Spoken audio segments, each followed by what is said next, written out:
বিসমিল্লাহির রহমানির রহিম। আসসালামু আলাইকুম। সুপ্রিয় বন্ধুরা, কেমন আছেন সবাই? আশা করি নিশ্চয়ই ভালো। হ্যাঁ, আমিও বেশ ভালো আছি। এটা মানসিক দিক থেকে সবসময় আমি বলার চেষ্টা করি, কিন্তু আসলে মন এবং শরীর কোনোটা দিক থেকে এই মুহূর্তে ভালো না, কারণ বাসায় আব্বার শরীর খুব একটা ভালো না। তো ওগুলো থেকে মানসিকভাবে চাপ বা নিজের শরীরের প্রতি খেয়াল রাখছি না। তবে যাই হোক, আপনারা সবাই নিজেদের শরীরের প্রতি খেয়াল রাখুন, নিজেদের যত্ন করুন, ঠিক আছে? আর বাড়িতে বয়স্ক মানুষটির প্রতি একটু সম্মিলিতভাবে, একজন না, যৌথ প্রয়াসে সম্মিলিতভাবে বয়স্ক মানুষদের প্রতি খেয়াল রাখবেন, তাদের মানসিক দিকগুলো।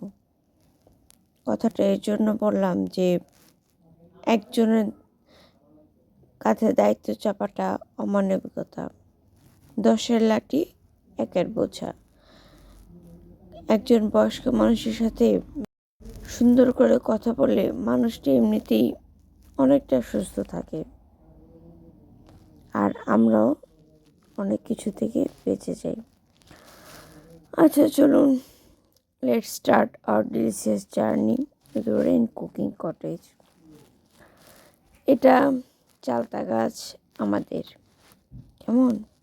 আপনাদেরকে চালতা গাছ দেখাচ্ছি, হ্যাঁ নিশ্চয়ই কারণ আছে। এটা আমাদের বাড়ির চালতা গাছ, আর এই যে একটা আম গাছ। এই গাছ আর আম বেশ মিষ্টি, আর চালতাগুলো বেশ ভালো খেতে হয়। আর এই চালতা গাছটা আমার মামির সবচেয়ে ভালোবাসার একটা ফল। এই গরমকালে প্রতিদিনই চালতার ডাল খেতেই হবে।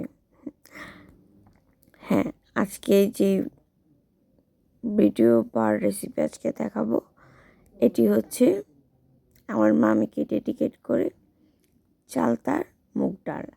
আর এই দেখুন আমাদের প্রিন্সেস চালতা রানী। একটি মাত্র চালতার অনেকটুকুই নিয়েছিলাম, আর এই চালতাটা আমার মামির কাছেরই।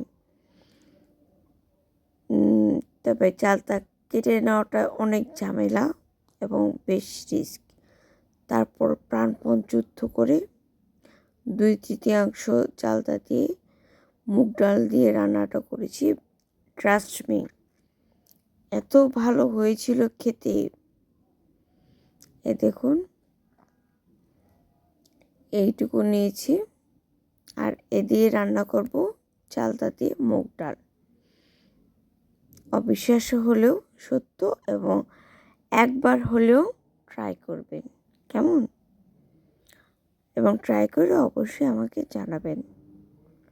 এখানে প্রায় 100 গ্রামের মতন মুগ ডাল নিয়েছি ভেজে রাখা, আর পানি একদম টকবকে ফুটন্ত পানিতে ভেজে রাখা মুগ ডালগুলো ধুয়ে দিয়ে দেব।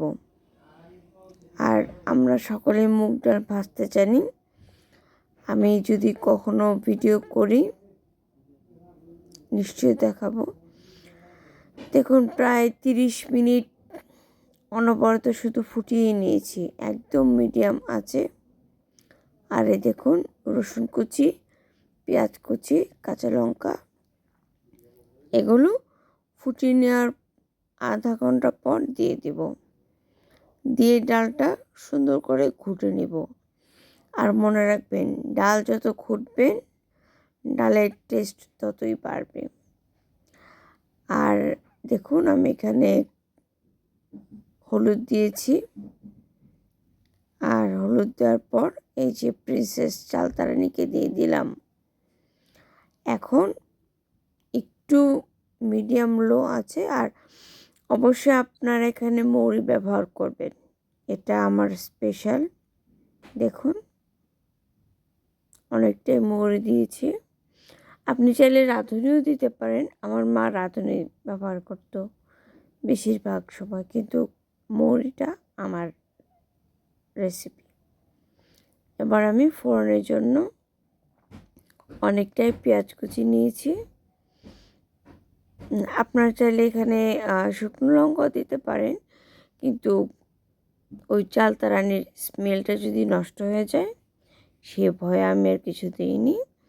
জাস্ট পেঁয়াজগুলো বাদামি রং হয়ে আসবে, তারপরে এটা দিয়ে আমি ফোড়ন দেবো। আর আপনারা আপনাদের মতো করে ফোড়ন দেবেন। এটা আসলে অনেকের টেকনিক, কে কীভাবে ফোড়ন দেবে। কেউ তেলের যে ডাল দেয়, আবার কেউ ওই ভাজা পেঁয়াজটা ডালের ওপর ছেড়ে দেয়। এটা এক একজনের টেকনিক। আর ওই যে বললাম, একবার হলেও প্লিজ ট্রাই করবেন, ঠিক আছে? আর এইভাবে মুড়ি দিয়ে টক ডাল রান্না করলে যা খেতে হয়। আর আবারও বলবো, বাড়িতে যে বয়স্ক সদস্যটি থাকবে তার প্রতি অবশ্যই গুরুত্ব দিবেন। সকলে সম্মিলিতভাবে প্রয়োজনে ডিউটি বা রুটিন করে নেবেন, কেমন? কারণ যে মানুষটি আজকে মানে একটা প্রৌঢ় বয়সে এসেছে, সেই মানুষটি কিন্তু একটা সময় আমাদের পায়ের তলার মাটি, পিঠ ঠেকার দেওয়াল, মাথার উপর ছাদ, আগলে রাখা বুক ছিল। আজ তাকে দেখতে আমরা যদি অবহেলা করি, আমরা কোন শ্রেণীর বিবেকবান? So enjoy yourself, be happy and stay with peace. আর অবশ্যই সাবস্ক্রাইব করবেন চ্যানেলটি, কেমন?